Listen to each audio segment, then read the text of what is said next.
किस्मत बदल जाएगी केवल 20 मिनट में। Sandeep Maheshwari motivational story in Hindi. आइए स्टोरी स्टार्ट करते हैं। एक शहर में गीता कॉलोनी नाम की एक कॉलोनी थी। इस कॉलोनी में कई फ्लैट बने हुए थे और कुछ अमीर लोगों के बंगले भी थे। उसी में एक छोटे से फ्लैट में एक गरीब सा परिवार रहता था। ठीक उसी गरीब परिवार के फ्लैट के सामने एक अमीर परिवार का बड़ा आलीशान सा बंगला था।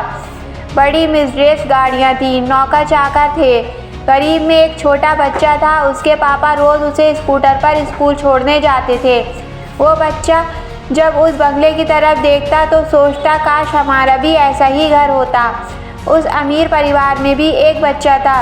जब वो बच्चा बड़ी सी कार में स्कूल जाता और उसका ड्राइवर इसको स्कूल छोड़ने जाता तो वो गरीब बच्चा सोचता, काश हम भी अमीर होते। जब वो गरीब बच्चा उस अमीर बच्चे को देखता तो सोचता, यार मेरी किस्मत कितनी ख़राब है, उस लड़के की किस्मत कितनी अच्छी है। अब कहानी में थोड़ा सा रोमांच मोड़ आता है। रोज़ाना शाम को कॉलोनी के सभी घरों के बच्चे इकट्ठे होकर आपस में खेल खेलते हैं। कभी क्रिकेट खेलते हैं तो कभी पकड़म पकड़ाई।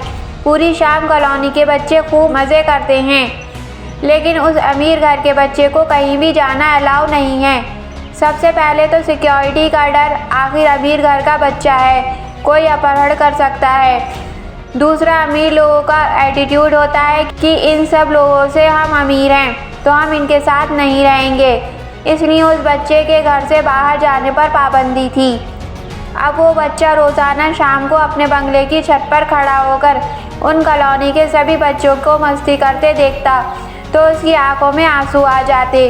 वो भी आज़ादी चाहता था, वो भी उन बच्चों के साथ खेलना चाहता था। उस बच्चे के घर में हज़ारों खिलौने थे, लेकिन उसके साथ खेलने वाला कोई नहीं था। पिताजी बिजनेस में बिजी रहते थे और मम्मी भी पार्टी और अपनी सहेलियों में बिजी रहती थी। अब बड़े से बंगले और कई नौकर चाकर होने पर भी वो लड़का खुद को अकेला और बदनसीब महसूस करता था। वो बच्चा सोचता था कि मेरी किस्मत कितनी ख़राब है कि मैं बच्चों के साथ खेल नहीं सकता। काश मैं गरीब ही होता, कम से कम कहीं भी घूमने की आज़ादी तो होती, बच्चों और दोस्तों के साथ मस्ती तो करता। अब आप ही बताइए, कौन से बच्चे की किस्मत अच्छी है और कौन से बच्चे की ख़राब। दोस्तों, दरअसल किस्मत दोनों ही बच्चों की अच्छी है और दोनों की ही ख़राब।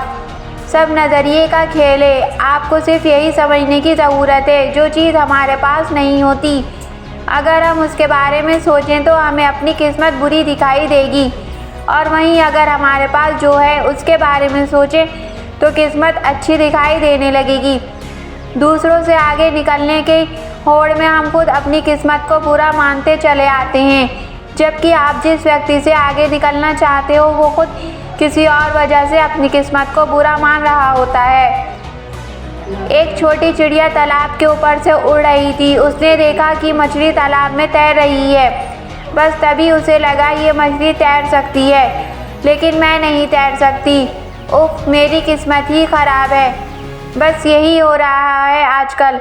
आपकी किस्मत आपके नज़रिए पर निर्भर करती है। जो चीज़ें आपके पास नहीं हैं, अगर आप हमेशा उनके बारे में सोचेंगे तो ज़िंदगी भर बदकिस्मत ही बने रहेंगे। अगर आप हमेशा अपनी बीवी की बुराइयों पर ध्यान देंगे तो पक्का आप यही सोचेंगे, मेरी किस्मत ही ख़राब है जो ऐसी बीवी मिली।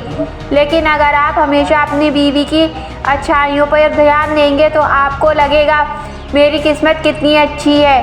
ये सिर्फ कहने की बात नहीं है, आजमा के देखिए, फिर आप खुद जान जाएंगे। आपकी किस्मत आपके हाथ में है। हर परिस्थिति के दो पहलू होते हैं, सकारात्मक और नकारात्मक। अगर आप सकारात्मक नज़रिए से देखेंगे तो किस्मत अच्छी दिखाई देगी और नकारात्मक नज़रिए से देखेंगे तो किस्मत बुरी ही दिखाई देगी। हमें आशा है कि ये स्टोरी आप सबके नज़रिए को बदलने में बड़ी मदद करेगी, और जैसे ही नज़रिया बदला, बस आपकी किस्मत भी उसी पर बदल जाएगी। आप लोगों का अपना कीमती समय देने के लिए दिल से शुक्रिया।